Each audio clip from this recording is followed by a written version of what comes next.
What is up mga kamoto? Kumusta po kayong lahat at ang ating mga ka-ER150 FI?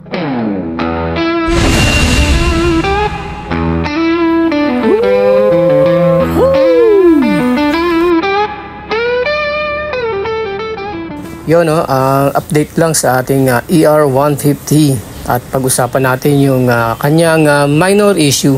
Minor issue lang naman about dun sa ating emblem. Ayan, yung emblem ng ating Easy Ride. Madali pala siyang matanggal.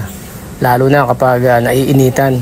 Kasi na-experience ko yan isang beses nung nandun ako sa isang event at walang ibang parking kundi dun sa Arawan. Maghapon siya nakapark dun sa Arawan. So, napansin ko, tanggal yung emblem niya, yung letter Y. At mabuti ka mo, nakita ko doon sa simento, bumagsak lang doon sa simento. So, naikabit at naidikit ko naman siya. At puti, nakita ko. At hindi pa dyan nagtatapos ang lahat. Nawala din yung letter A niya. Letter A.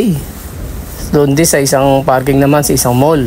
Hindi naman siya nainitan. So, naisip ko baka nakaskas lang siguro sa pantalon ko. Or wala naman siguro mag-i-interest noon para lang tanggalin or mag-trip. Yung letter A lang ang kinuha, di ba?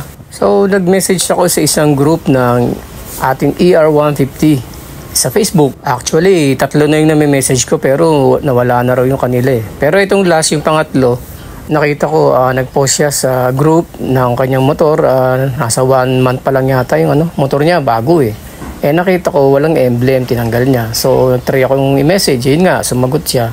Sabi ko kasi, bilhin ko na lang yung emblem niya. Sabi niya, bigyan niya na lang daw for free at sagutin ko na lang yung shipping fee. Ayos, thank you. Kaya mamaya pipick upin natin sa SM Bacoor yung emblem.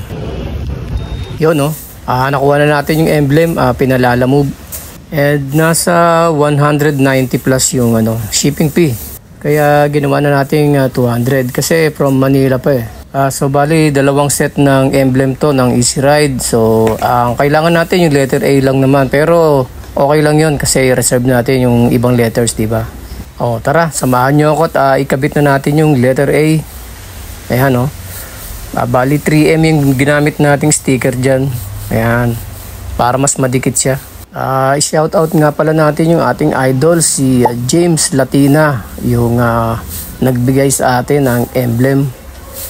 Shoutout sa iyo, thank you. And wala kasi akong ma-orderan yan sa online, pati doon sa casa wala din eh. Tsaka doon sa Caloocan wala din. Kaya sobrang thank you.